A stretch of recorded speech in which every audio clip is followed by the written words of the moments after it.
Cookies, soft drinks, and candy. They're all easily recognized sources of sugar. Parents try to make sure their kids don't end up with too much sugar in their systems. Doug Johnson explains why that's a good idea. Parents know there's sugar in their children's diets. Things like cookies, sugary soft drinks, or other items made with refined or processed sugar. Processed sugar doesn't add nutritional value to food and can cause tooth decay and obesity. So parents have to be on the hunt for obvious sources of sugar. Well, obviously we control it a little bit by what we buy when we go to the grocery store, but you know, when they're gone to daycare and at school and things like that, and it's hard to keep track if they've had a piece of candy here, you know, or a candy bar there, but you know, it's hard to know what to believe anymore because you hear so many horror stories on what's in the food and what's good and what's bad, so. It's a regular checkup for 5-year-old Cody Kowchak. While he and his 6-year-old sister Courtney are in the office, it's a good time for their doctor to talk to Dad about the sugar that's not easy to spot.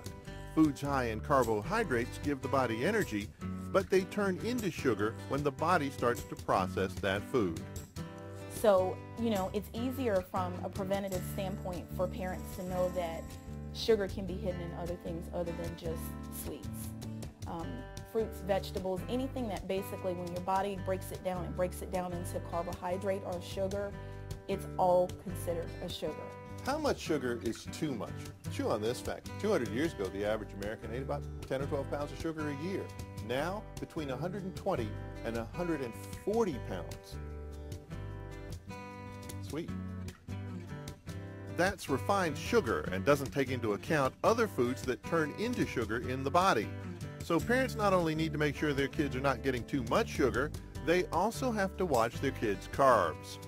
And it's not something parents can judge by trying to guess whether their kids are on a sugar high. You know, I'm not sure if that's a myth or if that's a reality, but you know, they get a little crazy, they start running around, and I think if they eat too much of anything, they get that way because it's a lot of energy, you know, it's an energy boost, and they need some way to release it. So, and when you get two of them together like we have, it can be a little unnerving. He's right. Taking in a lot of fuel, whether processed sugar or carbs, can cause a sudden boost in that energy and send kids flying. Whether it's a candy bar or a piece of fruit, the body doesn't discriminate. So, read labels to make sure diets are balanced. Kids need carbs, but those have to be balanced by proteins and fats.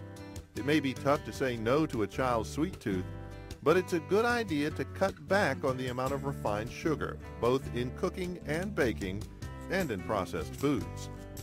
For Smart Medicine, I'm Doug Johnson.